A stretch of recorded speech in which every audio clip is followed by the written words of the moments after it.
Comment parler de l'action face à l'urgence climatique et face aux limites planétaires tout en abordant des thèmes qui peuvent rendre le sujet désirable? Comment on peut montrer que le sujet de la balance commerciale, de la justice sociale, des services publics et de la politique industrielle sont directement liés au sujet écologique? C'est ce qu'on va essayer d'aborder avec cette conférence intitulée La sobriété, une nouvelle voie vers la prospérité, avec Benjamin Brice. Donc, bonjour Benjamin. Bonsoir. Bonsoir. Bonjour. Euh, alors, juste au préalable, évidemment, je vais faire quelques remerciements parce que les chaises ne se mettent pas en place toutes seules. Le Zoom ne se crée pas tout seul. La communication ne se fait pas toute seule. Et je voulais déjà remercier vous, les participants et participantes qui êtes présents, la Maison des Essais qui nous accueille, Essec Transition Alumni qui nous fait confiance pour la mise en place de cette conférence, et puis les personnes qui ont pris part à l'organisation, au premier chef Catherine Léju, que je remercie infiniment de son aide, hyper précieuse, Sounia également, qui a été très aidante sur l'organisation, et puis Mentou, Brigitte et Adeline, qui nous ont aidés aussi sur l'organisation de cette conférence. Alors Benjamin, je vais commencer par faire une petite bio te concernant et tu pourras compléter si tu veux, hein. Comme tu es promo 2007, je me permets de te tutoyer. Donc promo 2007 de l'ESSEC, À partir de quelle promo je sais pas. Docteur en sciences politiques à l'EHESS, École des hautes études en sciences sociales, et actuellement tu es chercheur associé au Centre Thucydide à l'Université Paris 2. Tu as sorti 2 ouvrages. Le premier, c'est La sobriété gagnante chez Librinova 2022, et le deuxième, L'impasse de la compétitivité aux liens qui libèrent en 2023. Cette conférence, elle s'inscrit dans le cycle des tables rondes décroissance d'ESSEC Transition Alumni, ayant pour but de pousser la réflexion sur les modèles économiques d'avenir au regard des limites planétaires. On a eu le plaisir l'an dernier de recevoir Timothée Paric en début d'année dernière pour poser les bases du concept de décroissance. Alors, c'est un concept qui est aujourd'hui assez en vogue, il suscite de l'intérêt, de la curiosité ou de l'hostilité, mais il permet de manière rapide de faire un pas de côté par rapport à la logique fondée sur le tout PIB. Alors, il y a d'autres concepts, hein, comme la théorie du donut de Keith Raworth, qui ont émergé. Donc, on voit bien qu'il y a des modèles, des nouveaux modèles économiques qui sont en train, à l'échelle macro, d'être pensés et d'être mis au goût du jour. Toi, de ton côté, tu as choisi de faire la promotion, ou du moins d'approfondir la notion de sobriété, euh, en opposition, en l'occurrence, au concept de compétitivité. Euh, et peut-être démarrer par une question plutôt personnelle. Qu'est-ce qui, toi, à titre personnel, dans ton parcours personnel, académique, etc., t'a conduit à creuser ce sujet? Tout d'abord, merci beaucoup pour l'invitation à ESSEC Transition, ESSEC Alumni, et puis vous tous pour être là. Alors, en termes de parcours, j'espère que pour le son, ça va. J'essaye de ne pas parler trop fort, mais que ça ne vous expose pas les oreilles. Donc, en termes de parcours, en fait, j'ai suivi un cours à l'ESSEC qui s'appelait Philosophie et commerce à l'époque, qui m'a beaucoup marqué, qui m'a donné envie de m'inscrire à l'université. Donc, je me suis inscrit et puis de master, j'ai fini en doctorat de sciences politiques et avec une thèse en relations internationales, entre philosophie politique et relations internationales, sur la question de la fin de la guerre, plutôt une critique des théories de la fin de la guerre, et notamment à partir de Montesquieu, Montesquieu qui est connu pour le doux commerce, ou l'idée selon laquelle le développement du commerce permettait de mettre fin à la guerre. Et j'ai essayé de montrer que Montesquieu est beaucoup plus subtil que ça et que ces théories sont effectivement critiquables. Ayant fait l'ESSEC, j'ai eu la chance de rencontrer mon épouse également à l'ESSEC, et elle qui a un parcours en entreprise plus normal et qui me permet donc de garder beaucoup de temps pour mes recherches personnelles. Et j'ai commencé à m'intéresser à ces sujets, disons, je pense en 2017 avec l'élection d'Emmanuel Macron, où, comme beaucoup de personnes, j'ai senti que des choses n'allaient pas dans le pays et me demandais, en gros, qu'est-ce qu'on pourrait faire au niveau politique en France pour améliorer les choses. Parce que déjà à l'époque, on avait l'impression que ça faisait longtemps que les choses avaient plutôt tendance à se défaire plutôt qu'à se redresser. Et donc, je suis parti là-dessus. Je suis beaucoup parti sur la question des classes sociales, petit nombre et grand nombre, beaucoup de questions politiques. Et petit à petit, disons, j'ai raccroché à la question écologique. Je pense que c'est 2019, j'ai vu, enfin comme beaucoup d'ailleurs, une conférence de Jean-Marc Jancovici à Sciences Po intitulée PIB ou CO2, il faut choisir. Et ça m'a permis en fait d'ouvrir un petit peu mes horizons, c'est-à-dire de rattacher les questions écologiques aux questions économiques, géopolitiques et sociales que je traitais déjà. Et c'est ça qui, petit à petit, m'a amené sur la question de la sobriété, donc, qui a donné le premier livre, La sobriété gagnante, qui est d'ailleurs en auto-édition. Librinova, c'est une plateforme d'auto-édition. Dans lequel j'ai essayé de défendre le fait que, quelle que soit la direction dans laquelle on regarde, sur les questions sociales, économiques, géopolitiques, écologiques, de toute façon, à plus ou moins long terme, la sobriété, en tout cas la sobriété matérielle, en tout cas, va s'imposer comme une nécessité. Et ensuite, dans le deuxième livre, j'en parlais déjà dans le premier, mais j'ai voulu axer là-dessus dans le deuxième, et essayer de se demander quel était en quelque sorte le verrou qui nous empêche d'aller dans cette direction, ou même de nous rendre compte que cette direction est d'une part nécessaire et d'autre part peut-être désirable par certains aspects, parce que le statu quo, on s'en rend compte, en tout cas dans le cas de la France, n'est pas très satisfaisant. Et j'ai essayé de résumer ça par le terme de compétitivité. En gros, dans le débat public, quand on se demande pourquoi ne pas aller plus loin sur l'écologie, à peu près, disons, l'immense majorité des gens, même parmi les décideurs, est d'accord pour dire que dans l'absolu, il faudrait faire plus d'efforts en matière écologique. Mais le problème, c'est que nous ne sommes pas seuls et dans un monde de compétition, il faut être compétitif. Même chose pour les inégalités, même chose pour le financement des services publics, même chose pour beaucoup de choses.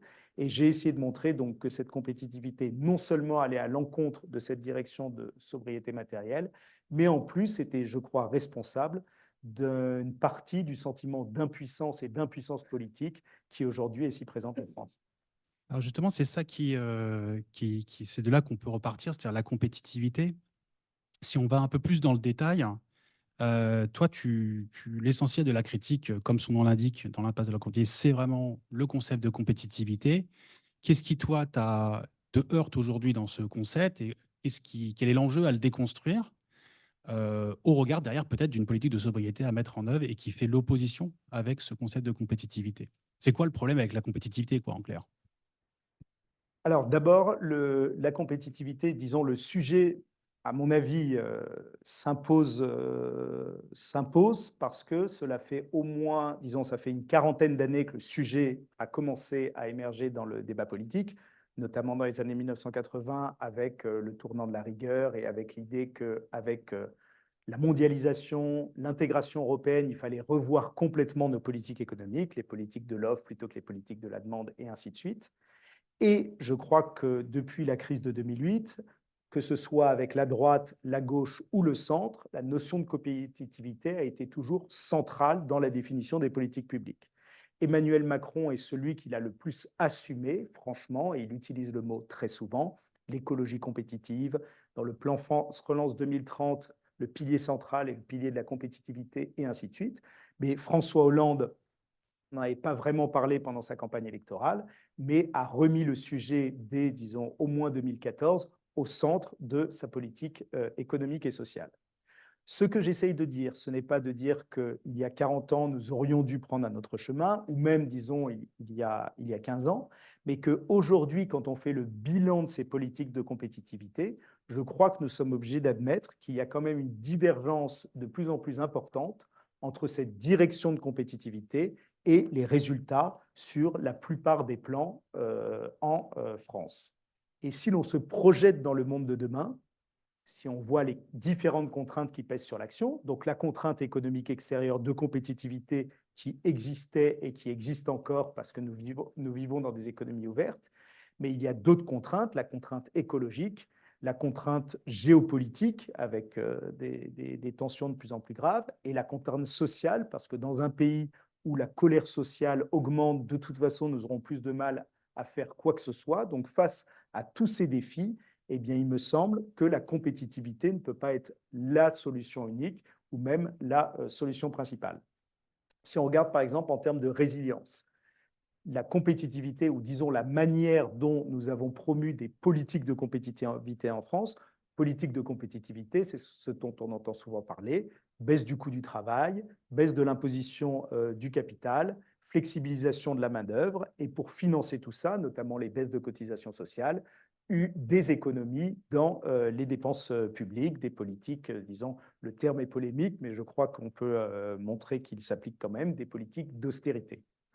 Donc, cette divergence se voit en termes de, disons, résilience, parce que d'un point de vue géopolitique, nous apercevons que la résilience est un concept important, une intégration de plus en plus poussée dans la division internationale du travail ne promeut pas notre résilience. Les Allemands, champions de la compétitivité, ont augmenté leur dépendance au gaz russe entre 2014, l'invasion de la Crimée, et 2022, l'invasion de l'Ukraine.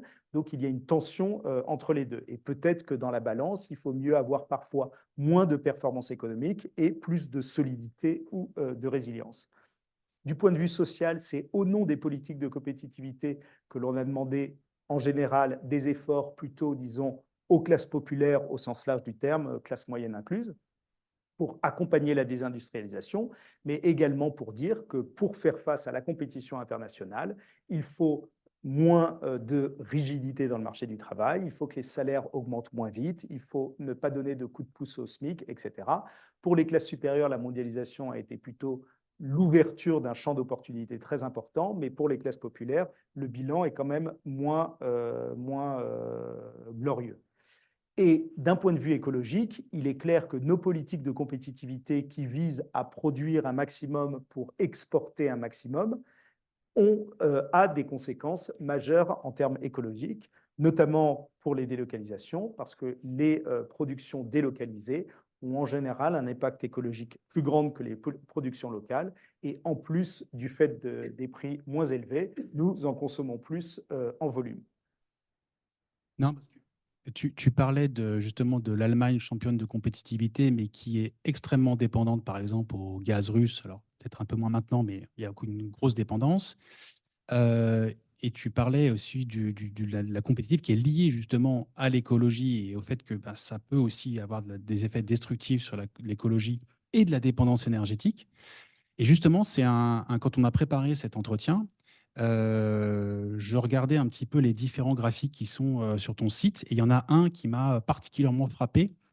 Et c'est ce qui me fait dire que quand on parle d'écologie, on ne parle pas des petits oiseaux, de la banquise, etc. On parle aussi de ça, mais on peut aussi parler argent quand on parle de l'écologie.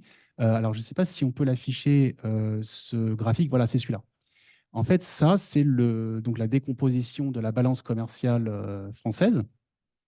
Et alors, je te laisserai le commenter et t'appuyer dessus, mais moi, il y a une colonne qui m'a traumatisé. C'est la colonne qui est tout à droite. C'est la colonne de la balance commerciale de l'énergie, qui est, alors ça, c'est en 2023, hein, qui est absolument déficitaire, structurellement déficitaire. Et alors, c'est vrai que 1% du pétrole que nous consommons est produit en France. Donc, on a une énorme dépendance énergétique, mais pas que. Alors, il y a aussi les biens manufacturés. Donc, en quoi ça, c'est aussi une manière je dirais de contester, en tout cas de challenger le concept de compétitivité comme mère des batailles, et en quoi ça peut aussi être lié aux enjeux énergétiques et écologiques. Alors, il y a plusieurs choses. Donc là, l'énergie, on voit qu'il y a 69 milliards de déficit. L'année dernière, disons, l'année d'avant, en 2022, c'était 115 milliards, vous savez, au moment où... Donc, donc et la moyenne sur les 10 dernières années, c'est autour de un peu plus de 50 milliards. Donc, l'énergie que nous consommons, donc les 69 milliards, c'est intégralement des combustibles fossiles, parce que l'électricité, en tout cas en 2023, nous avons été plutôt un peu exportateurs. Donc, ces combustibles fossiles qui, de toute façon, d'un point de vue écologique, la consommation devrait être fortement restreinte. D'un point de vue économique, ça va plus ou moins dans le même sens. Ce qu'il faut bien comprendre, c'est qu'aujourd'hui, l'empreinte, disons, carbone et même l'empreinte écologique de la consommation en France est très majoritairement importée.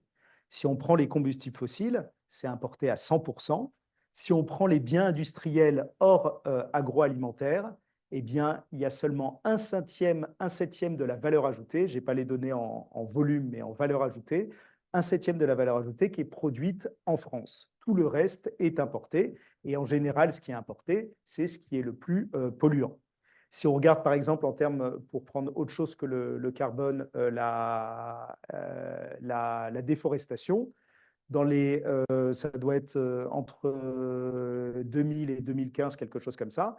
La forêt en Europe s'est beaucoup étendue, mais la consommation des Européens a eu comme conséquence un équivalent en termes de surface de perte de forêt ailleurs dans le monde, principalement au Brésil et en Indonésie, donc pour le soja et l'huile de palme, avec des pertes de biodiversité qui sont sans commune mesure avec ce qu'on a pu gagner en Europe en étendant la forêt, notamment la forêt dans les pays du Nord.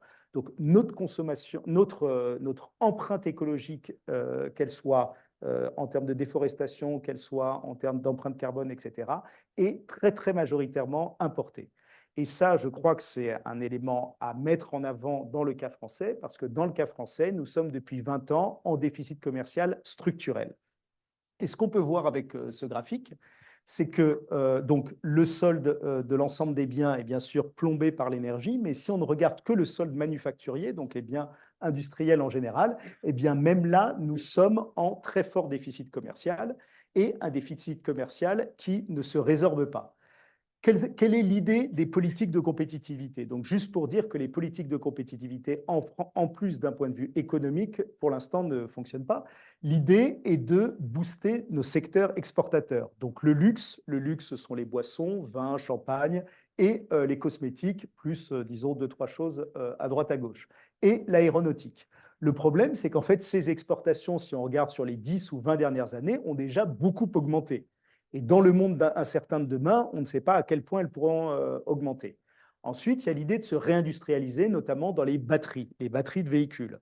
Si on regarde les projections du gouvernement d'ici 2030 et qu'on fait juste un calcul de coin de table, on s'aperçoit que ça donnerait un excédent commercial de l'ordre de 20-30 milliards d'euros si jamais nous arrivions à faire ce que projette le gouvernement, sachant que la France part bien en retard par rapport à l'Allemagne, aux États-Unis, à la Pologne, etc. Donc, des projections très ambitieuses. Bon, 20-30 milliards d'euros, ça ne va pas effacer le solde manufacturier et ça ne va encore moins permettre de payer la facture énergétique. Donc, en fait, le problème de notre balance commerciale, c'est un problème d'importation. Au lieu de regarder du côté des exportations, il faudrait plutôt qu'on regarde du côté de nos déficits commerciaux. Nos déficits commerciaux, dans la plupart des domaines industriels, augmentent. Pourquoi? Parce que nous fabriquons de moins en moins ce que nous continuons de consommer tous les jours. Et donc, c'est pour ça que ce graphique montre peut-être, d'une part, que notre empreinte écologique est largement importée, et d'autre part, que ces importations font que notre balance commerciale est structurellement déficitaire, ce qui a un effet sur la balance courante, donc la balance générale entre la France et le reste du monde, ce qui provoque une augmentation de l'endettement de la France vis-à-vis de l'extérieur et avec tous les effets que l'on connaît en termes de manque d'argent à l'intérieur pour investir dans tous les domaines dans lesquels il faudrait investir.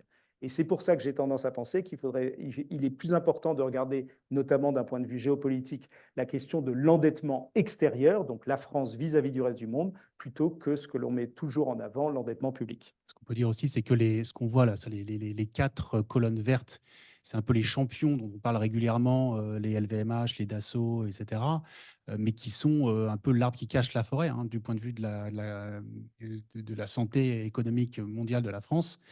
Voilà, et effectivement, l'ensemble de ces produits sont importés. Et puis, dernier point, c'est les produits agricoles. Alors, on parle beaucoup de l'agriculture française en tant que champion de l'export.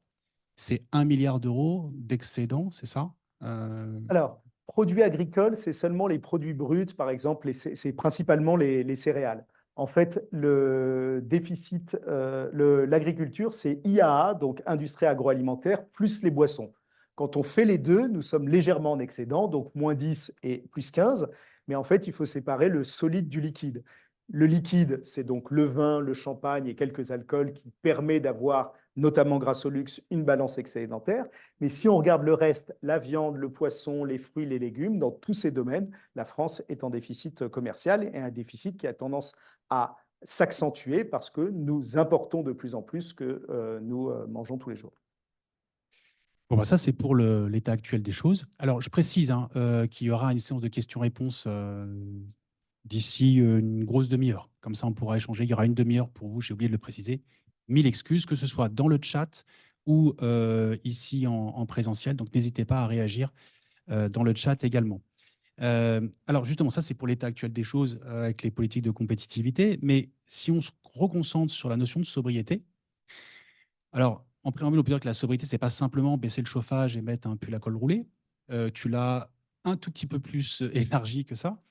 Est-ce que tu peux nous expliquer un peu comment tu as construit, alors notamment dans la sobriété gagnante, ce concept de sobriété, comment tu l'as articulé et en quoi ça peut constituer des choix de rupture en matière de politique économique macro et ça peut aussi constituer un espoir face aux enjeux sociaux, économiques et des limites planétaires. Alors, la sobriété, il y a, disons, un sens technique et un sens plus large qui a été pris dans le débat public.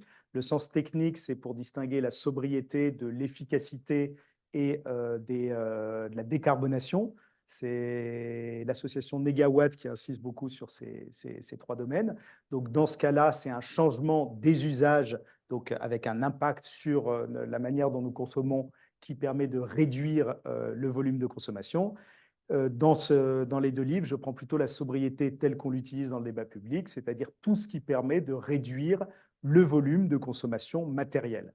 Donc j'insiste bien, c'est la consommation matérielle parce que c'est la consommation matérielle qui a un impact écologique, que ce soit la consommation en termes de chauffage, de déplacement, de produits industriels et ainsi de suite. Il ne s'agit pas de réduire la sobriété, en tout cas dans ma perspective, il ne s'agit pas de réduire la consommation en général, mais bien la consommation matérielle, qui est en fait une petite partie de la consommation, mais qui a un impact majeur sur bien sûr, du point de vue écologique. Donc, ce que j'avais dit au début, c'est que je crois que de toute façon, à terme, la sobriété va devoir s'imposer d'une manière ou d'une autre. Si on prend par exemple la consommation matérielle d'une personne en Europe, nous sommes à peu près 20 tonnes de matière chaque année. C'est quoi? C'est des combustibles fossiles, des minerais non métalliques, des métaux et tout ce qui est lié à l'alimentation, à la biomasse, pardon, voilà, c'est ça, à la biomasse. Donc, on est à peu près à 20 tonnes. Si on prend une personne en Afrique ou en Inde, on est plutôt autour de 4-5 tonnes. Si bien sûr les standards de consommation sont fixés sur ce que consomme un Européen, nous allons arriver très vite dans une situation complètement, enfin, nous commençons à y être, mais encore plus ingérable que ça ne l'est actuellement. Et si c'est le standard d'une personne en Amérique du Nord, la situation sera encore pire.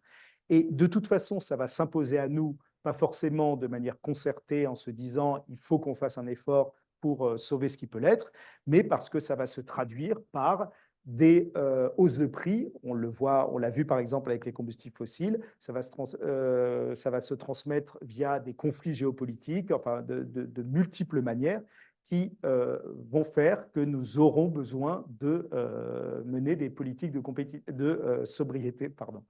Et on voit, que ce soit pour les combustibles fossiles, les métaux, etc., de toute façon, les perspectives d'augmentation de la consommation mondiale va rendre la lutte pour les ressources de plus en plus compliquée.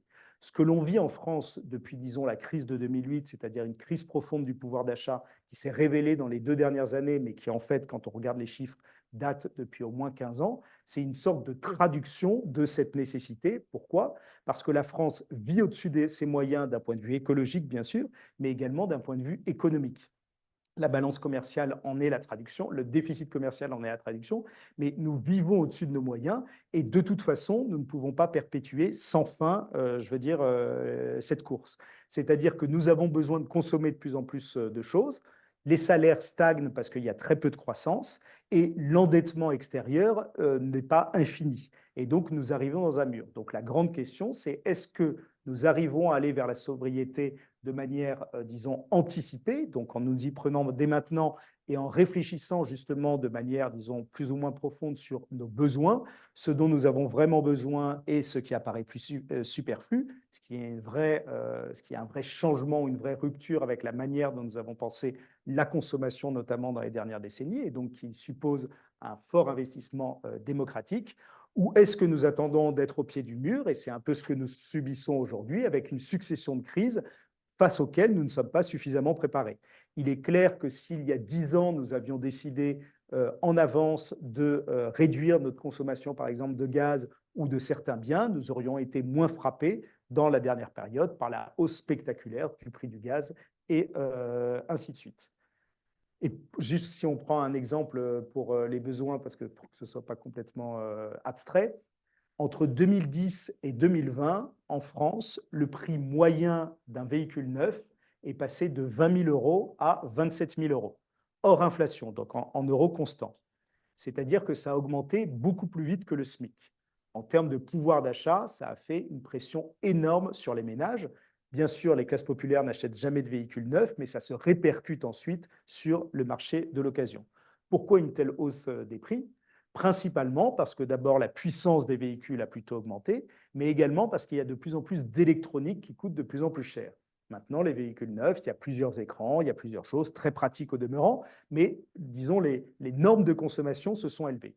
Ça a été d'où vient ce besoin? Ce n'est pas les consommateurs en 2010 qui se sont dit nous voudrions aller dans cette direction, ce sont les constructeurs qui vont chercher des relais de croissance dans cette direction avec un très fort investissement marketing, publicitaire, etc. En 2019, pour chaque SUV vendu en France, il y avait plus de 2 000 euros qui avaient été investis en communication sous différentes formes. Donc voilà, eh bien, ce nouveau besoin qui s'est créé donc aujourd'hui est une très mauvaise chose pour le pouvoir d'achat, n'est pas une bonne chose du point de vue écologique, car on sait que tout ça a un coût écologique, et n'est pas du tout une bonne chose dans le cas de la France pour la balance commerciale, puisque la balance commerciale pour l'automobile est déficitaire de 24 milliards d'euros, alors qu'il y a 20 ans, nous étions en excédent de 16 milliards d'euros. C'est-à-dire que ces véhicules sont en plus fabriqués de plus en plus loin de chez nous. Donc là, clairement, on peut se projeter, disons, il y a 10 ou 20 ans et se dire que nous aurions dû anticiper ces évolutions et nous demander si c'était une bonne chose pour nos intérêts collectifs et peut-être décider à l'époque d'orienter la consommation dans une autre direction à travers des réglementations, des taxes ou quoi que ce soit, parce que là, clairement, l'évolution des besoins va en porte-à-faux avec nos intérêts collectifs. Je voulais rester sur ce point justement de la consommation et de l'orientation de la consommation ou de la restriction de la consommation. Le corollaire un peu de ça, c'est que du coup, ça peut impliquer de se mettre dans une politique de réduction de la consommation, des restrictions réglementaires sur la publicité, sur certains produits mis sur le marché, etc. Là, on a vu qu'il y a une loi qui est passée sur l'ultra fast fashion, qui est peut-être précurseur hein, d'autres contraintes.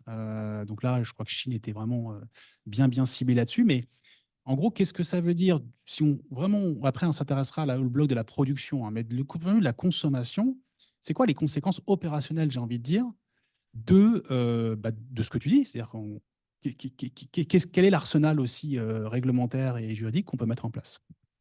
Alors, c'est là que le bas blesse, bien sûr, parce qu'il faut bien se rendre compte que ça fait, disons, 40 ou 50 ans que l'accès, disons, à la consommation totalement libre est compris comme un acquis démocratique, en quelque sorte, notamment par rejet de tout ce qui pouvait se faire de l'autre côté du rideau de fer, etc. C'est-à-dire que du côté de la production, nous acceptons que les pouvoirs publics prennent des mesures et parfois des mesures fortes, comme demander à des gens qui ont des métiers pénibles de travailler plus longtemps ou demander de réduire, enfin de flexibiliser le travail avec des conséquences réelles pour la vie de millions de personnes. Mais du côté de la consommation, nous sommes beaucoup plus, disons, réticents à agir. Je remarque quand même que les choses sont plutôt en train de changer, en tout cas d'un point de vue intellectuel, comme le montre effectivement cette loi sur la fast fashion, qui, je crois, va dans le bon sens, même si on reste, disons, à des niveaux très faibles par rapport à la hauteur des enjeux. J'en discutais avec, je ne sais pas, vous connaissez peut-être la marque de vêtements Loom, qui est une marque qui essaye d'être éco-responsable. Donc Julia Ford, enfin, l'une des fondatrices, la cofondatrice avec un ancien ESSEC d'ailleurs, Guillaume Declercq, je crois.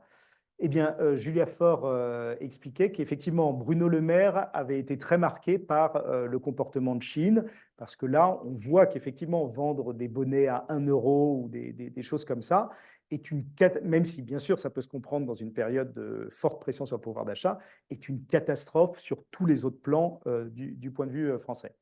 Mais ce qu'elle disait, c'est qu'il fallait bien se rendre compte que c'était la manière dont nous consommions la mode et les vêtements en général, et qu'en fait, le gros de la fast fashion, qu'on le veuille ou non, c'est quand même les grandes enseignes chez qui enfin, nous allons peut-être, H&M, Uniqlo, etc., qui sont beaucoup moins dans le radar des pouvoirs publics et qui ont un comportement qui paraît beaucoup moins prédateur, mais qui, eux aussi, fabriquent dans des conditions déplorables au Bangladesh ou ailleurs, et promeuvent un type de consommation qui n'est pas bon économiquement pour le pays et surtout pas durable d'un point de vue écologique. On a parlé un peu de conso. Si tu disais aussi une politique de sobriété, une politique économique de sobriété, c'est revoir le sujet de la consommation, mais c'est aussi travailler sur la relocalisation de l'industrie, et pas n'importe laquelle, plutôt les industries à forte intensité de main-d'œuvre, mais tu développeras. Mais il y avait aussi un autre corollaire qui était que tout ça, ça nécessitait quand même une dose de protectionnisme. Et ça m'a un peu frappé quand on en a parlé. Alors, on est dans un monde ouvert, paraît-il, en Europe, dans le monde, etc. Comment on pilote ça? C'est quoi les conséquences géopolitiques de, ben voilà, maintenant, on ne fait plus tout rentrer comme dans un moulin? Est-ce que ça, c'est quelque chose qui a pensé? Est-ce que c'est encore un angle mort? Comment tu vois ce sujet protectionnisme et relocalisation de l'industrie? Alors, j'essaye dans les deux ouvrages de prendre en compte la contrainte européenne qui fait que nous appartenons d'abord à une zone de libre-échange, car je veux dire, les problèmes commerciaux sont aussi au sein de l'Europe, et une zone de libre-échange qui n'a pas spécialement envie de se fermer vis-à-vis du reste du monde. Donc, j'essaye de voir, disons, quels sont déjà les leviers activables avec ces contraintes. Mais si on regarde sur le long terme, je crois que quand même, depuis, disons, au moins la crise de 2008, le protectionnisme a repris un certain ascendant sur le libre-échange. Le libre-échange paraissait irrésistible pendant plusieurs décennies. Si on prend depuis la crise de 2008, la part des importations dans le PIB aux États-Unis, en Russie, en Inde et en Chine a plutôt baissé dans les 15 dernières années. Il n'y a qu'en Italie, en Allemagne, en France et, disons, dans la plupart des pays européens qu'elle a continué d'augmenter. Donc, le monde ne se ferme pas, mais disons, l'ouverture commerciale au niveau mondial stagne depuis une quinzaine d'années, ce qui n'était pas du tout le cas au cours des décennies précédentes. Et ensuite, quand on écoute ce qui se dit aux États-Unis, quand on voit ce qui se pratique ailleurs, il est clair que le protectionnisme, disons, revient sur le devant de la scène. Parler de protectionnisme avant, disons, la crise du Covid était, faisait qu'on se plaçait, disons, en dehors peut-être de l'arc républicain ou du champ du dialogue raisonnable. Aujourd'hui, je veux dire, tout le monde est capable d'en parler et même le gouvernement, sur certains domaines, semble vouloir dire qu'une petite dose de protectionnisme pourrait faire du bien. Le gros problème que nous avons aujourd'hui en Europe, c'est que les intérêts de la France et les intérêts de nos principaux partenaires ne sont pas vraiment les mêmes. La France est donc un pays en déficit commercial structurel dans une zone de libre-échange en excédent commercial structurel. Vis-à-vis du reste du monde, les Européens ont un excédent manufacturier énorme, ce qui pose d'ailleurs des questions d'inégalité avec d'autres continents, etc. Mais tiré par l'Allemagne, mais également les Pays-Bas, l'Italie, etc., la plupart des grands pays européens sont en situation d'excédents commerciaux, en situation d'excédent commercial, et donc, du point de vue de leurs intérêts strictement économiques à court terme, se disent qu'ils n'ont aucun intérêt à aller vers davantage de protectionnisme. Et voilà pourquoi la France, depuis, disons, plusieurs gouvernements demandent en permanence plus de protection, des champions européens, etc. Et pourquoi nos partenaires sont spécialement réticents à cette idée. C'est pour ça que je pense qu'il va falloir qu'on commence déjà à réfléchir à ce que nous pouvons activer au niveau national avant de convaincre les Européens. En revanche, deux choses. Du point de vue de la résilience, je crois que les Européens se rendent quand même petit à petit compte que notre modèle ne peut pas fonctionner de manière si, disons, entre guillemets, naïve, et qu'il y a un moment, il va falloir qu'on ait des protections et qu'on réfléchisse à la manière d'assurer une certaine souveraineté au niveau européen. Et deuxièmement, d'un point de vue écologique, il est clair que le libre-échange promu par les Européens a un impact économique majeur à travers la délocalisation des industries les plus polluantes. L'Allemagne, pays champion de la compétitivité, a une empreinte carbone par habitant 50% supérieure à celle d'une personne en France, par exemple. Donc, l'approche, à mon avis, qui me paraît la plus raisonnable pour la France, c'est de mettre, disons, ces arguments en avant et le fait que le monde a énormément changé en l'espace de quelques années et que ce que l'on promeut va plutôt dans le sens, enfin, heureusement ou malheureusement, mais disons de l'histoire telle qu'elle semble se dessiner aujourd'hui.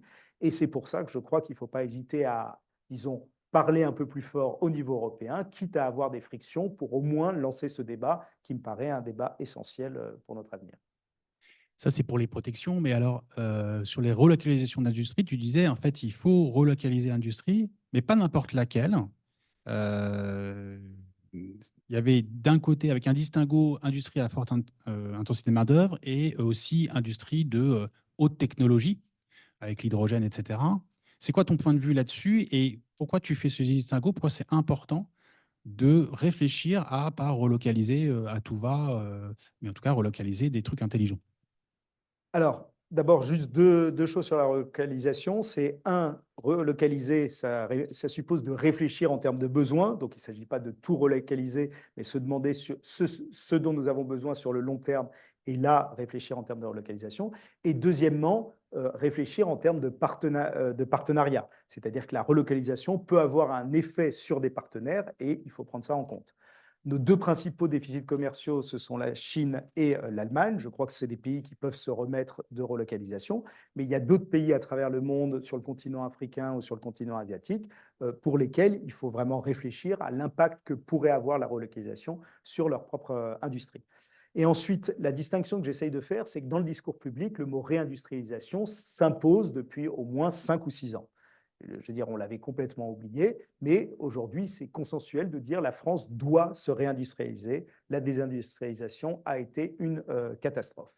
J'essaye de faire le distinguo entre réindustrialisation et relocalisation parce que dans la parole gouvernementale, derrière le mot réindustrialisation, il y a en permanence la réindustrialisation dans une optique d'exportation et de compétitivité. Il s'agit de miser dans les domaines à plus forte valeur ajoutée, ce que l'on a, enfin disons, le schéma qu'on a eu en tête dans les dernières décennies. Donc, dans la haute valeur ajoutée pour monter en gamme et pour exporter davantage. L'hydrogène, les semi-conducteurs, les batteries, etc. Donc tout ça peut être nécessaire, il faudrait regarder les besoins, etc., d'un point de vue de résilience ou juste pour ne pas perdre pied du point de vue technologique. Je n'ai pas de problème avec ça. Mais je crois que la réindustrialisation devrait aller plus loin et également sur la relocalisation. Relocalisation, c'est-à-dire produire à nouveau des choses que nous produisions il y a quelques décennies et que nous avons délocalisées. Et je veux dire, le cas de l'industrie textile est le cas le plus marquant parce que c'est clairement un domaine à très forte valeur ajoutée avec un impact majeur sur les prix. Aujourd'hui, dans le textile en France, il y a à peu près 100 000 emplois. Un pays qui a un droit du travail qui n'est pas si différent, par exemple l'Italie, il y a encore 500 000 emplois là-bas. Donc un réservoir d'emplois qui est majeur, avec derrière moins de transferts liés au chômage, plus de recettes fiscales, mais également une obligation de revoir nos modes de consommation. En gros, avec du Made in France, il est impossible de faire de la fast fashion. Et donc ça suppose de revoir la manière dont nous consommons.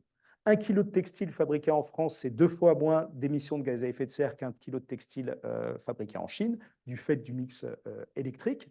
Mais en plus, le kilo de textile qui est fabriqué en France, qui est plus cher, va nous obliger à revoir la manière dont nous consommons. Donc, je ne dis pas que c'est facile, je ne dis pas que c'est simple, mais en tout cas, je crois que c'est une direction qui me paraît désirable et qui devrait être pensée ou imaginée dans d'autres domaines à forte, disons, intensité de travail, comme l'équipement électrique et ainsi de suite. Et du coup, ça veut dire que dans ce cas de figure, du point de vue de la consommation, bah, il faudra peut-être acheter un pantalon une fois tous les 6 mois qu'une fois toutes les semaines. C'est ça que ça veut dire, en gros. Voilà. Alors, j'ose espérer que personne n'achète un pantalon une fois toutes les semaines. Je ne sais plus le nombre de pièces Bon, moi, je suis que chez Emmaüs, moi. le nombre de pièces de textile, je ne sais plus par an, mais ça doit être autour de 40 ou 50 par personne et par an. Mais oui, il est clair que si on achète une paire de chaussettes made in France, on en trouve maintenant à 10 euros, eh bien, il faudra en consommer 2 ou 3 fois moins qu'une paire de chaussettes à 3 ou 4 euros.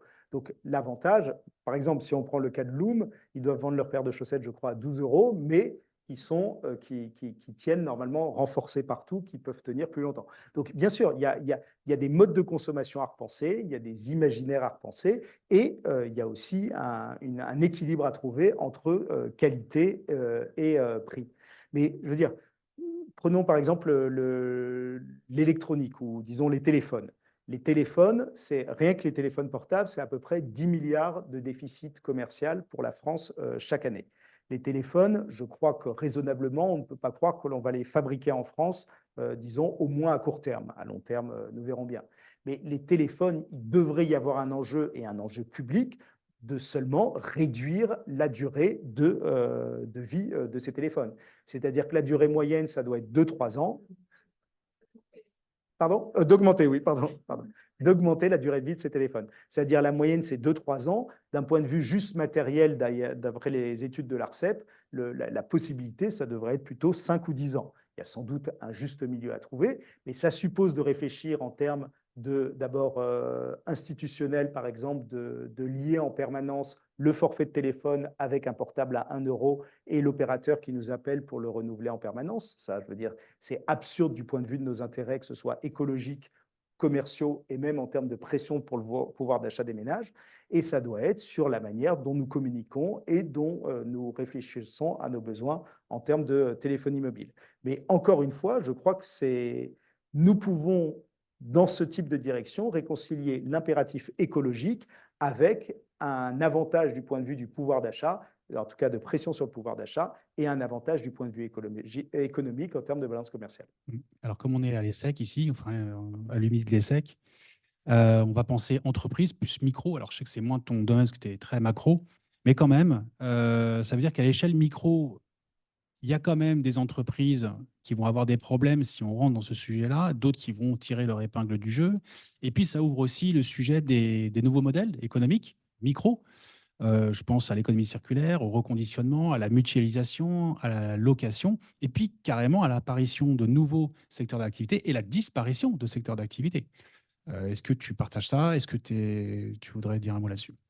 Eh bien, d'abord, je veux dire, présenter les choses comme ça montre bien que la rupture, en quelque sorte, n'est pas totale. Il ne faut pas avoir trop peur. C'est-à-dire que des domaines qui montent, des domaines qui déclinent, c'est ce qu'on connaît depuis, disons, le début de l'histoire de l'économie de marché.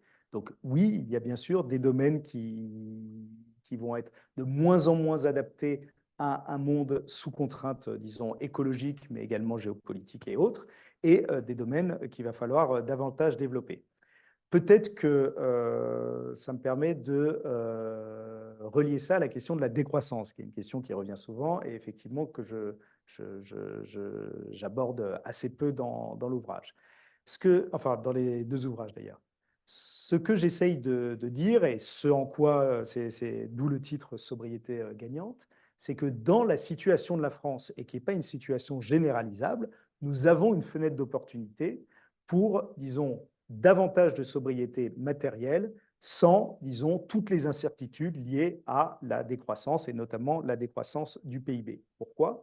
Parce que l'essentiel de nos impacts écologiques sont importés et donc avec une politique de révision de nos modes de consommation, donc sobriété matérielle et de relocalisation industrielle, nous pouvons avoir à la fois une baisse de notre impact écologique global tout en ayant davantage d'activités industrielles, notamment relocalisées.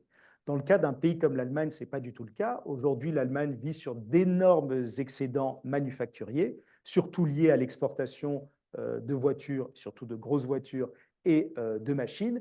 Et il est clair que le monde incertain de demain, avec les effets du changement climatique, avec les tensions géopolitiques, vont avoir un impact beaucoup plus fort sur l'économie allemande, ou en tout cas sur leur possibilité de perpétuer leurs exportations et cet excédent commercial sur lequel le modèle repose aujourd'hui.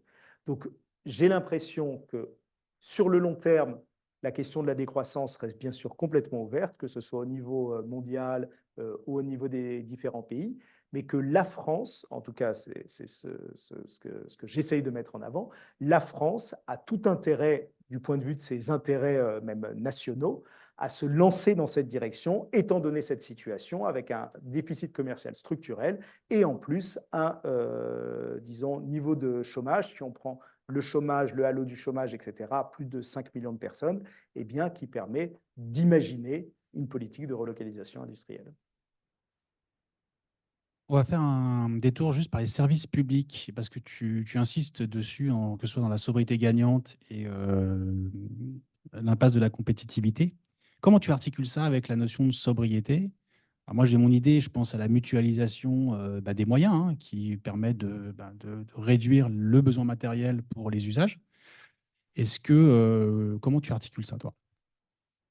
Alors, d'abord, donc, pour essayer de, disons, mettre en avant les bénéfices de la sobriété matérielle, j'ai parlé de relocalisation. Relocalisation, c'est-à-dire, oui, bien sûr, il va falloir revoir nos modes de consommation. Ce n'est pas quelque chose d'anodin. Je ne crois pas que ce soit insurmontable, parce qu'aujourd'hui, bien sûr, la question du pouvoir d'achat est omniprésente.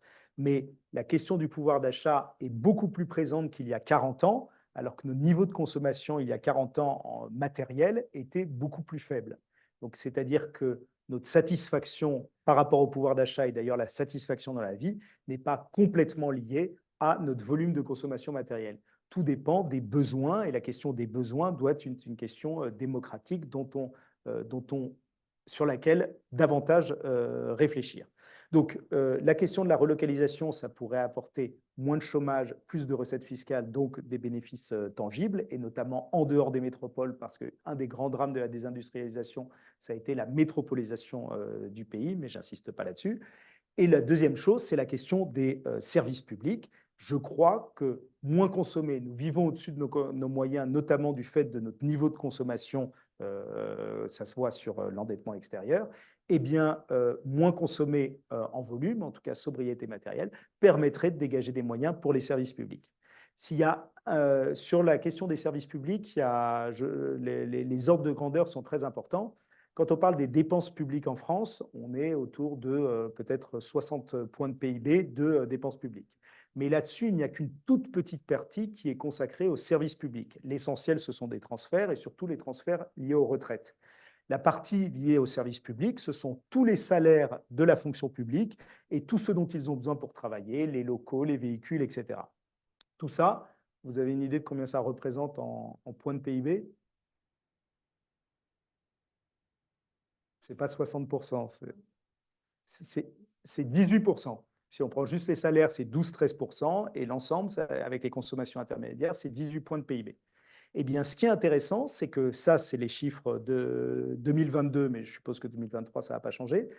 En 1980, donc à la fin du mandat de Valéry Giscard d'Estaing, avant l'arrivée des socialistes au pouvoir, eh bien, nous étions à 18 points de PIB de la même manière. C'est-à-dire que ce qui a augmenté dans les dépenses publiques en France, ce sont les prestations et transferts, mais pas ce qui est lié au service public. Or, entre-temps, qu'est-ce qui s'est passé?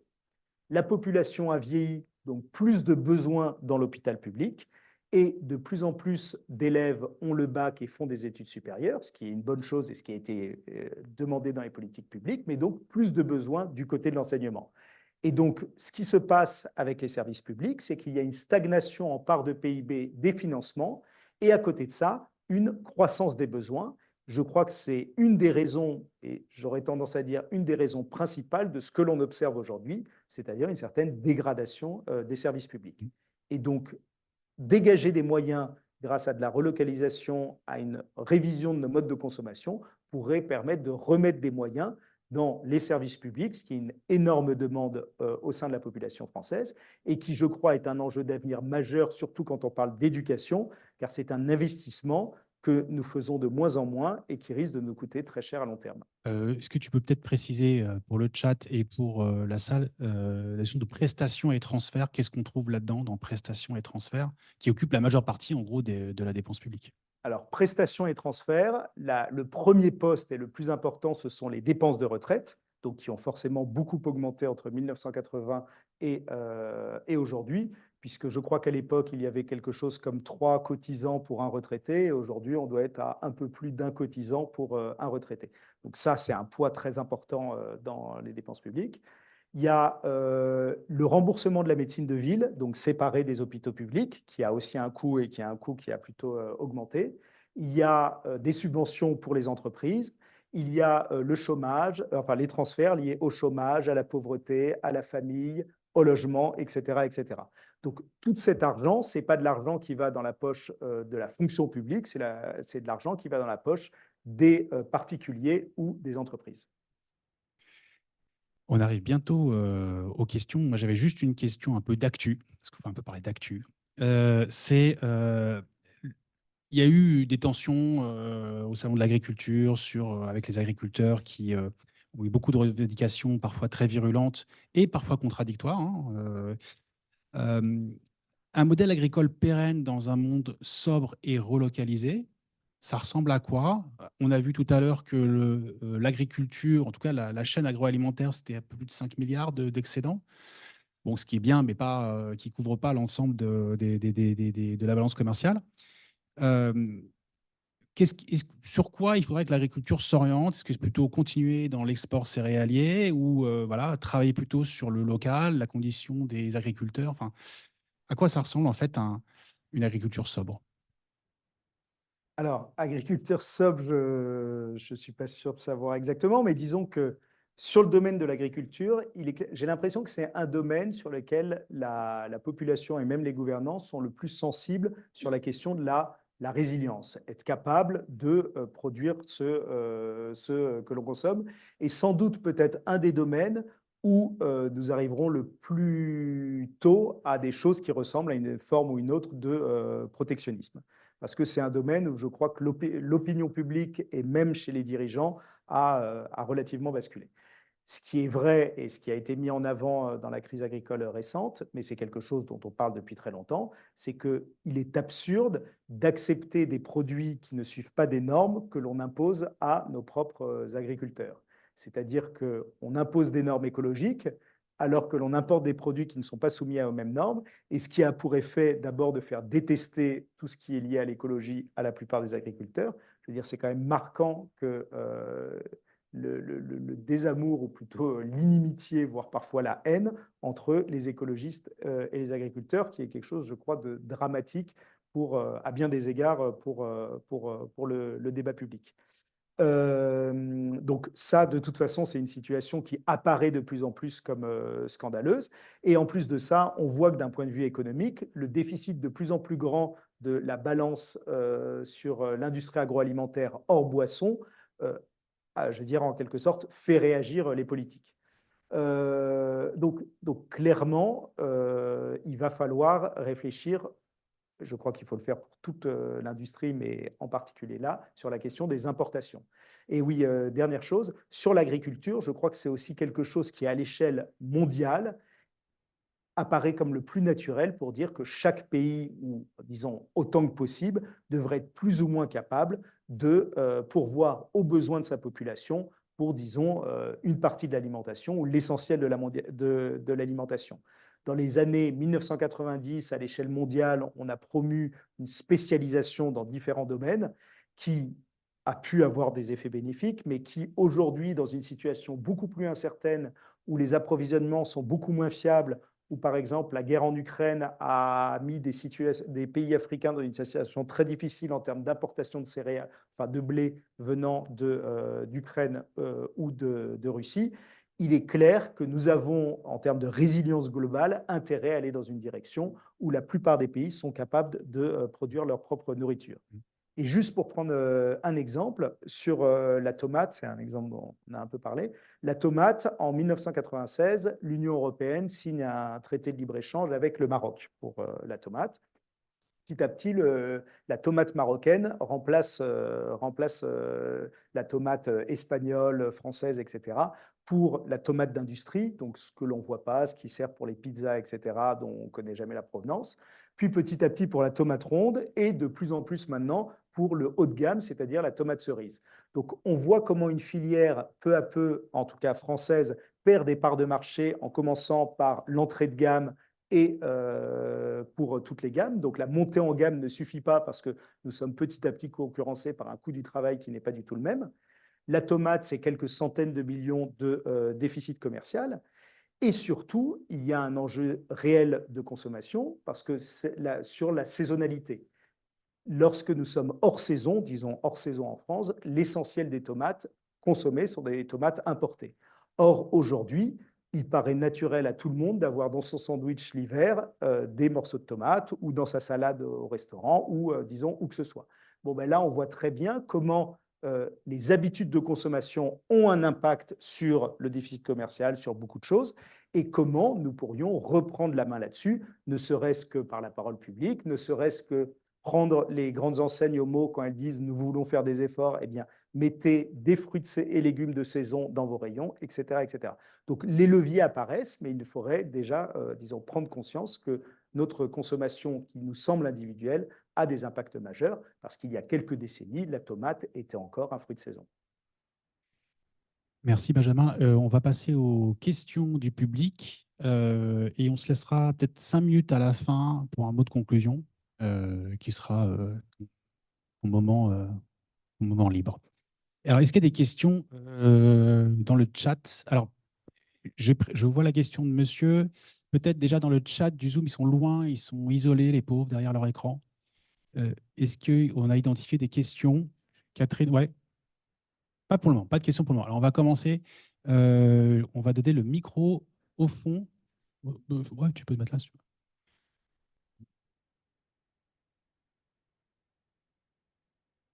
Bonjour. Alors, en fait, comme vous avez parlé de compétitivité, je me suis dit qu'on ne pouvait pas échapper à la théorie des avantages comparatifs de Ricardo, qui est un petit peu à la base de la croyance dans les vertus de la mondialisation, finalement. Et il se trouve qu'en étudiant de près cette fameuse théorie qu'on a probablement tous appris, je me suis rendu compte que c'était une énorme arnaque. Tout simplement parce que Ricardo était anglais et qu'il a théorisé l'idée que en fait, c'était bien que l'Angleterre se spécialise dans la fabrication de textiles, justement, et que le Portugal, c'était bien qu'il se concentre sur le vin.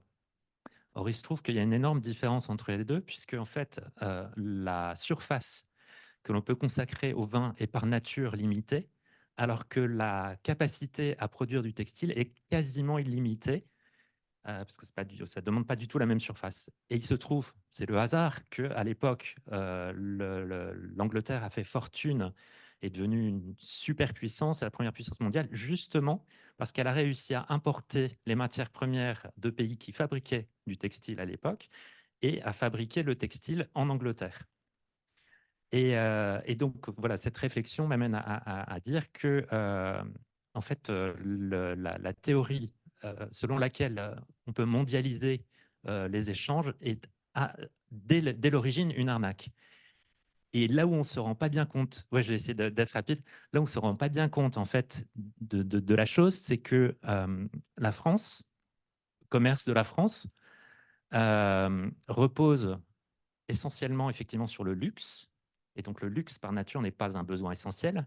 Donc ça veut dire que si demain on rentre dans une civilisation qui se concentre sur les biens essentiels, elle repose sur quasiment rien. C'est-à-dire qu'on serait obligé d'importer tout. Et alors, je vais venir à la question, pardon, d'être aussi long. Ça veut dire qu'en fait, on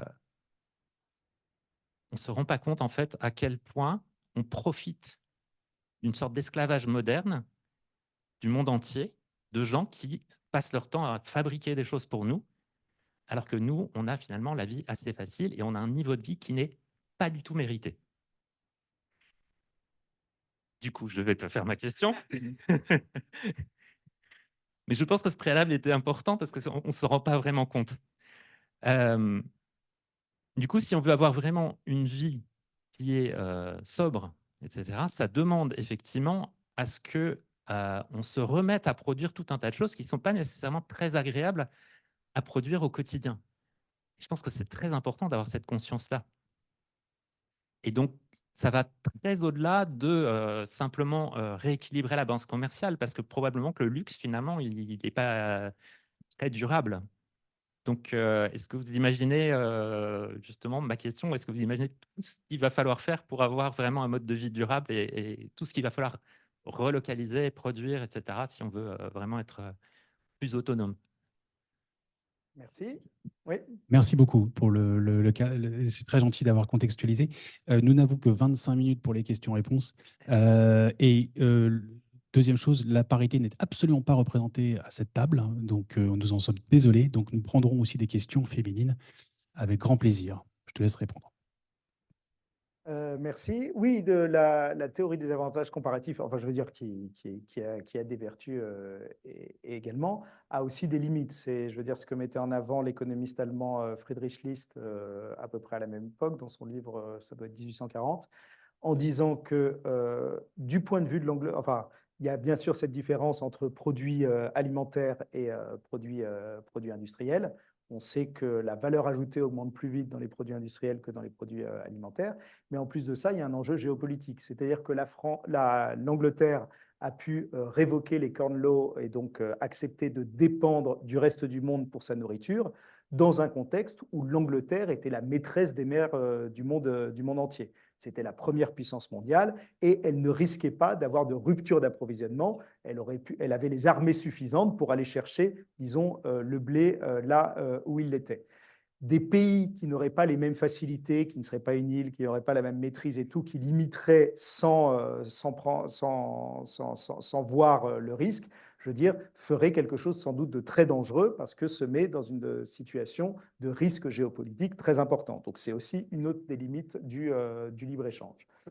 Pour le luxe, disons, je serais un peu moins sévère que vous parce que le luxe a quand même un impact écologique relativement limité quand on parle, disons, de parfum. Quand on parle de yacht, c'est autre chose, mais quand on parle de parfums, de cosmétiques, de maroquinerie, etc., on a plutôt tendance à avoir des biens qui matériellement sont pas très gros pour une valeur ajoutée qui est énorme, qui est, disons, le contraire de la plupart d'un certain nombre d'industries, où au contraire, on a une dimension matérielle très importante pour une valeur ajoutée relativement faible. Donc, je ne conseillerais pas à la France d'abandonner son industrie de luxe. En tout cas, ça ne me paraît pas un préalable. Ensuite, il y a une question effectivement de répartition sur nos besoins, etc. Mais ça peut se faire tout en produisant du luxe. Disons, le marché mondial aujourd'hui me paraît suffisant. Si on réfléchit à l'échelle mondiale, est-ce qu'il y a ce besoin de luxe?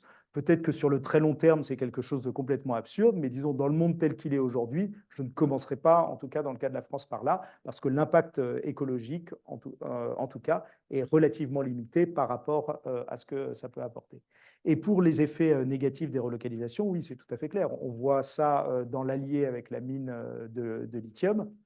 Il est clair qu'il va y avoir des pollutions, de la consommation d'eau, et disons, des impacts économiques positifs locaux, c'est clair, mais à côté de ça, des impacts écologiques très problématiques. C'est pour ça que ce sujet doit être en permanence mis sur le devant de la table, mais je note quand même une évolution par rapport à l'époque où nous en lavions les mains, et aujourd'hui on se dit, sans doute plus pour des questions économiques que des questions écologiques globales, que nous aurions peut-être intérêt à resubir un petit peu le poids de notre consommation.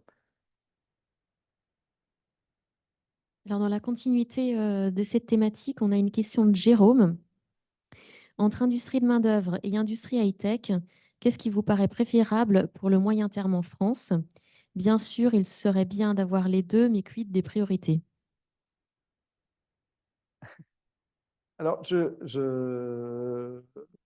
disons, les deux me paraissent nécessaires et je vais avoir du mal, disons, à trancher comme vous voulez m'amener à le faire. C'est-à-dire que les industries de main-d'œuvre, l'avantage, et je crois surtout en termes social et économiques, parce qu'il y a de la main-d'œuvre et ça nous oblige à revoir nos modes de consommation. Mais je ne suis pas du tout, enfin, je ne suis pas en tout cas complètement insensible aux arguments du gouvernement. Disons que les domaines de pointe ou les domaines de nouvelles technologies, il ne faut pas que la France ou l'Europe, parce que peut-être que pour ces industries, l'échelon européen est plus pertinent, perdent pied. Donc j'aurais tendance à dire qu'il faut une véritable politique de relocalisation, mais pour autant, étant donné, parce que je veux dire, l'enjeu écologique est majeur, mais l'enjeu géopolitique est lui aussi très important. Et d'ailleurs, je pense que l'on a plus de chances de bouger, disons, au niveau collectif, sous la pression géopolitique que sous la pression écologique. La notion de sobriété s'est imposée dans le débat public. Pourquoi? Pas pour la question écologique, mais pour la question géopolitique de risque de pénurie de gaz et donc de chauffage pendant l'hiver. Et je crois que même si les questions écologiques sont très importantes pour soi, il faut avoir conscience qu'au niveau collectif, la géopolitique, en quelque sorte, risque de l'emporter.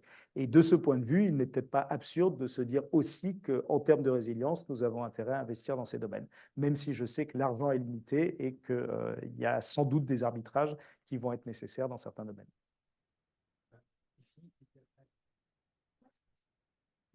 Pardon. Ce que je retiens de votre intervention, c'est la dichotomie qu'il y a entre la sobriété et la pression sur le pouvoir d'achat. Donc, comment on fait pour que la sobriété ne soit pas l'apanage des gens qui ont les moyens, qu'elle soit accessible à tous. Et je pense évidemment à la réglementation. Qu'est-ce qu'on peut mettre en œuvre dans un pays qui s'inscrit dans un cadre européen? Est-ce que, comme la parité, ça doit passer par des quotas pour arriver au bout? Comment on avance avec tout le monde, tous les Français, y compris ceux qui n'ont pas forcément les moyens, ce qui serait un comble, hein, parce que la sobriété deviendrait l'apanage des riches, quoi. Merci. Alors, c'est vrai que le débat public se structure comme ça, au moins depuis la révolte des Gilets jaunes, fin du monde et fin de mois. Et c'est sans doute une sorte d'épée de Damoclès, enfin, dans l'esprit de nos dirigeants, pour dire dès qu'on va aller dans la direction de la sobriété, ça sera une catastrophe sociale, étant donné que le pouvoir d'achat est déjà très haut dans les préoccupations, et je crois à juste titre. Il faut quand même voir que en soi, ou en tout cas en théorie, sobriété et pouvoir d'achat devraient plutôt aller dans la même direction. C'est-à-dire renouveler moins souvent son téléphone, réparer ses équipements plutôt que les jeter, utiliser des véhicules plus sobres avec peut-être moins d'électronique ou moins disproportionnés. Tout ça va ou devrait aller dans le sens du pouvoir d'achat. Donc je pense que dans le débat public, déjà, nous oublions les convergences au profit, disons, des divergences qui sont en permanence mises en avant dans les médias et à droite à gauche.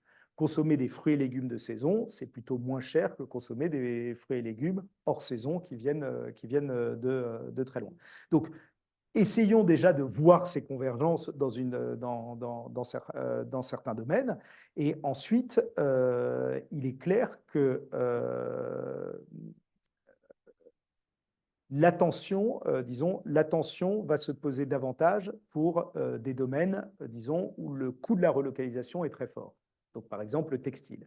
Il est clair que pour le textile, aujourd'hui, quand on achète des produits à des prix, disons, indécents, eh bien, le Made in France, même s'il est de meilleure qualité, etc., ne peut pas concurrencer ça. Donc là, je crois qu'il va falloir une politique plus globale en se disant, plutôt que prendre toujours sous l'angle du consommateur et de la consommation, parce que le consommateur, quand il a le choix, disons, individuel, prend des décisions qui ne vont pas forcément dans le sens de l'intérêt général, essayer de revoir plus largement les politiques de salaire, les politiques de prestations sociales, etc. Disons, toutes les politiques socio-économiques qui doivent nous permettre de sortir de ça. Et je crois qu'une manière de sortir de ça, c'est effectivement remettre en avant, disons, les décisions en tant que citoyennes et citoyens plutôt en tant que consommatrices et consommateurs. On l'a vu, on parlait de la Convention climat tout à l'heure, on l'a vu avec la Convention climat, il y a des gens qui, disons, face aux enjeux, sont prêts à prendre des décisions qui, a priori, ne vont pas forcément dans le sens de leurs intérêts, du moins en tant que consommateurs. Et quand on se projette au niveau politique, ces choses-là sont possibles. Et au niveau politique, nous prenons en permanence des décisions qui vont à l'encontre de nos intérêts particuliers, que ce soit sur, je sais pas, la sécurité routière, que ce soit dans beaucoup de domaines. Mais je pars un peu dans tous les sens. Mais ce qui est clair, c'est que ce problème social doit être identifié. Deuxièmement, politique de relocalisation, c'est moins de pression à la compétitivité pour les salaires, etc. Donc, possibilité derrière disons, de gagner d'un côté ce qu'on risque de perdre de l'autre. C'est-à-dire que quand on calcule les bénéfices de la mondialisation, bon, c'est très difficile à calculer, mais en termes de pouvoir d'achat, on dit souvent quelque chose comme 100 € par mois et par personne, grâce à tout ce qu'on peut consommer pour moins cher. Mais en même temps, le coût de la mondialisation en termes de perte de salaire, en termes de chômage, etc., est d'un ordre de grandeur qui n'est pas très loin. Donc l'un dans l'autre, il y a sans doute une manière de voir comment équilibrer les choses. Et dernière chose, il reste que les impacts écologiques sont quand même plus forts en haut de l'échelle sociale. Et donc, il y a sans doute aussi des manières de trouver une progressivité dans la manière de faire payer les choses. Par exemple, que ce soit pour l'énergie, l'eau, etc., réfléchir à un tarif progressif plutôt que proportionnel comme c'est le cas aujourd'hui. Donc, pas de solution miracle. Je crois que quand le verrou intellectuel aura sauté et qu'on se dira que la sobriété peut être une bonne chose pour le pays, on trouvera tout d'un coup beaucoup de leviers à activer. Mais c'est clair que c'est un domaine de vigilance majeur, surtout dans la situation actuelle où la situation sociale est particulièrement dégradée. Oui, alors moi j'avais une question en fait, déjà une première précision où vous avez dit que l'empreinte de l'Allemagne était 50 fois plus importante que… 50% de plus. Ah ok, d'accord, excusez-moi, parce que du coup, ok. Alors bon, même 50% de plus, qui est déjà beaucoup. Ma première question, c'était, est-ce que c'est lié au fait du mix énergétique, comme ils ont fermé les centrales nucléaires et que du coup on est sur les centrales à charbon et que comme l'Allemagne est plutôt sur une politique de l'offre et que donc du coup elle produit et que nous on est plutôt sur une politique de demande, bon forcément la balance de départ qu'on voit dans votre graphe, j'ai envie presque de provoquer le truc, quoi, de dire bah oui, c'est logique puisqu'on n'a pas à la base les mêmes politiques déjà de construction de nos pays, ce qui fait qu'il y en a un qui est parti sur le luxe, en tout cas sur la qualité, pour avoir une compétitivité sur les prix que nous n'avons pas. Et du coup, ça, c'était donc ma première question qui enchaîne sur la deuxième, qui est de dire comme en ce moment, on est déjà dans une économie de guerre, en tous les cas en Europe, ce qui n'est pas le cas évidemment des autres continents, et que nous ne sommes pas producteurs d'énergie, hormis peut-être sur la partie, je dirais, nucléaire. Est-ce que si on réindustrialise ou relocalisons, et donc on se met à produire, on va se retrouver à ce moment-là, de toute façon, dans cette logique de mix énergétique. De toute façon, il faudra bien le travailler aussi. Et donc là, j'imagine que vous avez sûrement travaillé vos équations. Enfin, c'est juste de comprendre, en fait, pour moi, la logique de tout ça, in fine. Alors, pour la différence d'empreinte avec l'Allemagne, c'est clair que le mix énergétique, le mix électrique joue pas mal, mais on retrouve ça dans pas mal de domaines. Je ne sais plus de quand date la statistique, mais le véhicule moyen en Allemagne pèse 150 kg de plus que le véhicule moyen en France, et il y a beaucoup de choses qui sont liées, disons, à le plus fort pouvoir d'achat lié à la plus forte croissance économique, etc., dans le pays. Donc, l'impact de la consommation, en tout cas, est plus fort dans ce pays-là. Pour l'économie de guerre, je sais pas, enfin, disons, il y a une guerre en Europe. Je ne suis pas tout à fait sûr que nous soyons dans une économie de guerre. quand on regarde, disons, alors, disons que si on regarde l'impact en termes de coût des combustibles fossiles, etc., oui, il y a un impact clair de l'inflation, notamment lié à ces questions géopolitiques. Mais quand on regarde ce que nous coûte directement la guerre en Ukraine, c'est quand même très peu par rapport, disons, à la richesse de nos pays.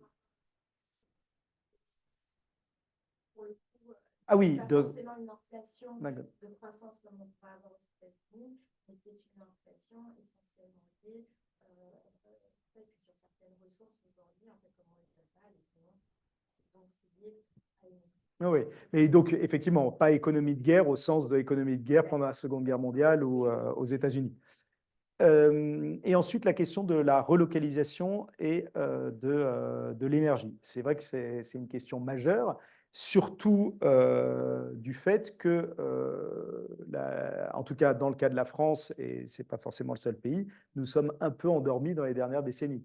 C'est-à-dire que les investissements que, disons, ont été décidés récemment, donc dans le nucléaire ou dans les énergies renouvelables, aurait dû être fait bien avant et bien plus massivement. Parce que là, il y a ce que les spécialistes appellent l'effet falaise, c'est-à-dire des centrales qui arrivent en fin de vie, qui seront sans doute prolongées, mais avec beaucoup d'incertitudes, et derrière, beaucoup de temps avant que les autres prennent le relais, ou les énergies renouvelables, qui, comme vous le savez, sont en retard en France par rapport à une bonne partie des autres pays européens. Donc là, il y a un enjeu majeur, effectivement, de projection et de planification sur le long terme.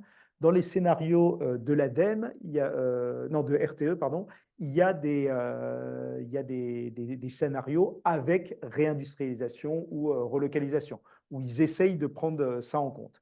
Mais il est clair, je ne suis pas ça de très près, mais il est clair que nous risquons d'avoir des problèmes de fourniture d'électricité dans les décennies à venir, d'où l'enjeu majeur en plus de revoir les usages et donc de sobriété aussi sur la consommation électrique qui passe aujourd'hui beaucoup, donc l'éclairage, etc., mais disons le chauffage, et va passer de plus en plus par le chauffage et de plus en plus par la mobilité. Et donc l'enjeu sur la mobilité, c'est changer nos véhicules thermiques pour des véhicules électriques, c'est très bien sur plein de domaines, mais si nous avons le même niveau de consommation, effectivement, l'équation risque d'être compliquée à résoudre dans les décennies à venir.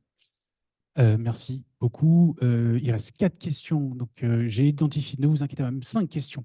Et je vais vous demander de faire court dans vos questions, s'il vous plaît, parce que normalement, il ne reste que 10 minutes. Court dans les réponses.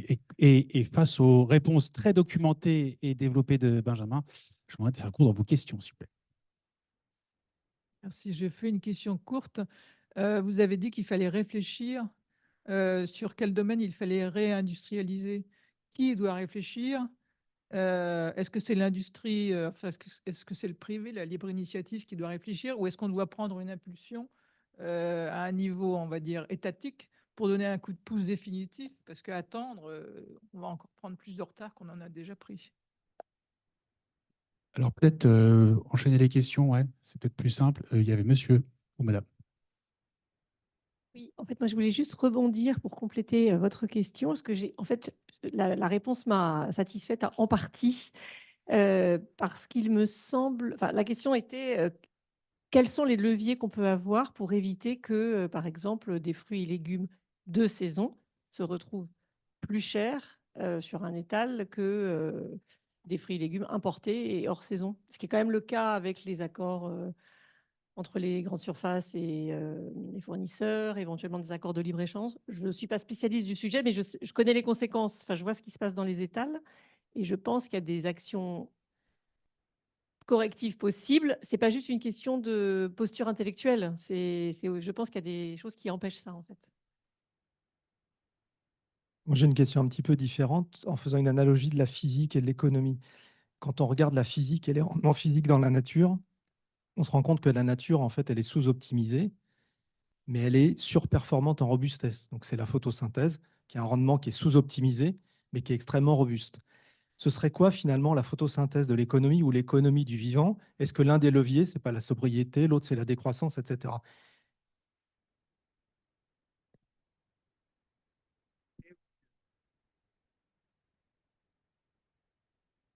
Oui, bonsoir. Je dirige une entreprise à mission dont la raison d'être est coopérant pour que la sobriété soit le moteur de notre société. Donc, très intéressé par votre conférence. Mais par contre, j'ai pas entendu grand-chose sur sur le monde des entreprises. Et versus compétitivité, c'est quand même intéressant. Est-ce que vous en parlez dans vos livres ou non? Est-ce que vous avez porté votre réflexion sur le sujet? Bon, alors moi, ça va aller vite. Je n'ai pas de questions, juste une information à partager avec vous. Je suis Delphine Dion, je suis professeure à l'ESSEC et donc je vais partager avec vous quelques nouvelles de l'ESSEC. Je sais que ça vous fait toujours plaisir de savoir ce qui se passe dans l'école. L'année prochaine, on va ouvrir un cours sur la décroissance. Ça va être une grande première pour une école de commerce d'imaginer d'avoir des étudiants qui vont réfléchir à la décroissance. Donc, ça va être un cours interdisciplinaire et avec des collègues de différentes disciplines, d'économie, de stratégie, d'entrepreneuriat, de marketing, des juristes. On va essayer de faire réfléchir les étudiants sur comment on peut imaginer la société de demain dans cette idée de post-croissance. Et puis, bien évidemment, la sobriété va être au cœur de tout ça. Voilà, donc je voulais partager avec vous cette bonne nouvelle. Et je suis dit, ce sera les 2 dernières questions parce qu'il reste que 3 minutes à Benjamin pour répondre. Merci. Alors moi, j'ai 40 questions, mais je vais en poser qu'une seule, je vais m'atteindre. Je vais appliquer la sobriété. J'ai compris que votre objectif et une des choses que vous attendez, c'était de dire faut attendre de faire sauter le verrou intellectuel autour de la sobriété. À quoi vous allez voir qu'il a sauté? Et moi, je voulais prendre un peu le contre-pied d'une question qui a été posée avant. J'ai l'impression que dans votre discours public, en fait, vous vous adressez à tous les Français. Et ça me gêne un peu que vous adressiez de la même façon aussi bien aux classes favorisées qu'à celles qui le sont moins. Et je pense que ça freine un peu la perception, enfin la bonne intégration du discours de la sobriété, parce que vous justement vous adressez à tous les Français de la même façon. Et pour moi, il faudrait plutôt s'adresser en priorité effectivement aux classes favorisées. Et l'autre point, c'est que ce serait de savoir, par exemple, en termes d'importation, quel est comment se répartit en fait entre les différentes classes finalement le rôle, enfin l'importance du déficit. Parce que là, on a l'impression que en fait, tous les Français sont responsables de ce déficit, alors que j'ai l'impression qu'il y a quand même une partie plutôt favorisée de la population qui est plutôt responsable. Allez, c'est parti. Parti. Alors, je vais essayer de rien louper. Alors, j'ai oublié. Qui doit réfléchir? C'était... Ah oui, pardon. Qui doit réfléchir? Je crois quand même que la réflexion doit, c'est facile à dire, mais relative, enfin collective. C'est-à-dire que, il me semble, bon, j'en parle dans l'impasse de la compétitivité, il y a un clair problème démocratique dans le pays et il est lié, en tout cas c'est ce que j'essaie de montrer, notamment au fait que dans les dernières périodes, des politiques de compétitivité ont été menées dans le pays avec de fortes conséquences économiques et sociales, mais des politiques impopulaires. C'est-à-dire elles ont été menées plus ou moins contre la volonté de la population, ou en tout cas d'une bonne partie de la population, et principalement dans les classes populaires, avec tous les efforts qui ont été demandés et des résultats qui ne sont pas vraiment tangibles quand on regarde le déficit commercial, le niveau du pouvoir d'achat, etc. Donc, s'il s'agit de faire la même chose en disant « Ah, on s'est trompé, en fait, ça ne va plus être compétitivité, ça va être la sobriété, il va falloir faire des efforts dans telle ou telle direction », je crois que ça ne fonctionnera pas.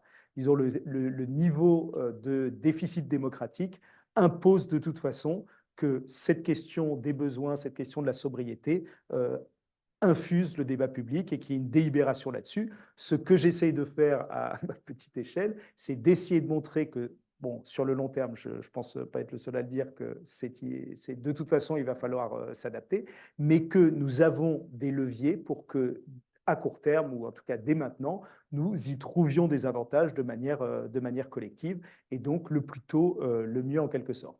Mais il est clair que ça ne doit pas être juste une planification étatique et pas non plus juste la libre entreprise, même s'il va falloir aussi, utiliser les forces du marché, mais les forces du marché laissées à elles-mêmes, et on l'a vu dans les dernières décennies, donnent des résultats de plus en plus divergents avec nos intérêts collectifs du fait des institutions de libre-échange, etc. Donc j'aurais tendance à dire du point de vue démocratique. Pour les fruits et légumes de saison qui peuvent être plus chers et autres, là, je crois que c'est clair et ça me paraît relativement faisable et acceptable de se dire d'avoir une taxe pour les fruits et autres hors saison.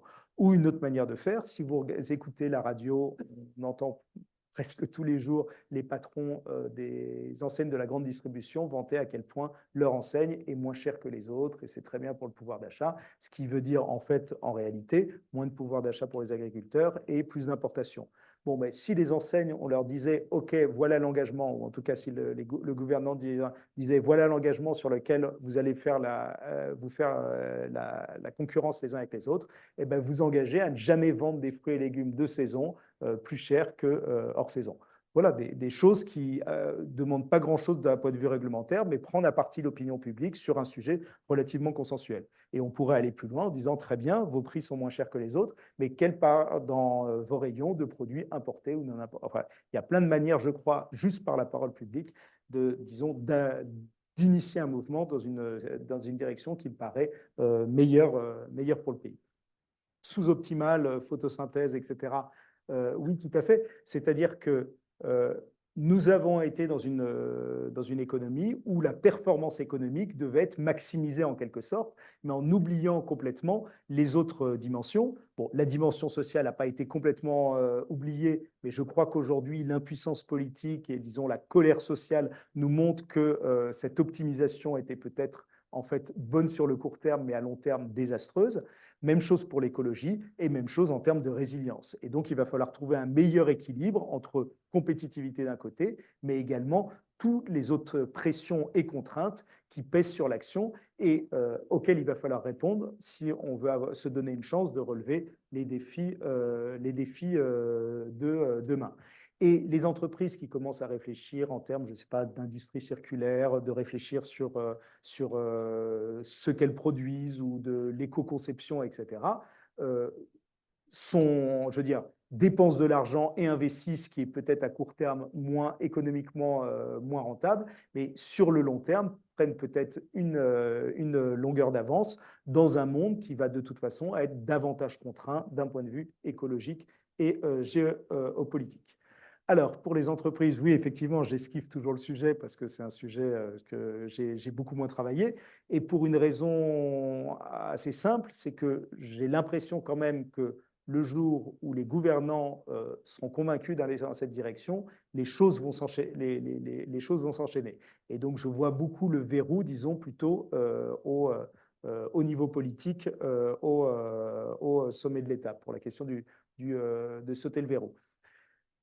Je vois bien que les choses changent, mais je reste convaincu que quand on parle de sobriété auprès de décideurs en entreprise, auprès de gouvernants, auprès disons, les dirigeants, au sens la classe dirigeante de ce pays, la première chose qui vient, c'est une catastrophe économique et c'est la France qui sacrifie son économie au service d'une belle cause, la planète, etc.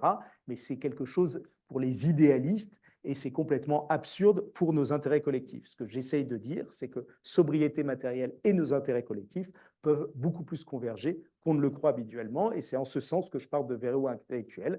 Mais je suis tout à fait d'accord, cette prise de conscience, d'abord, va peut-être se faire progressivement, mais ne suffira pas à tout régler loin de là.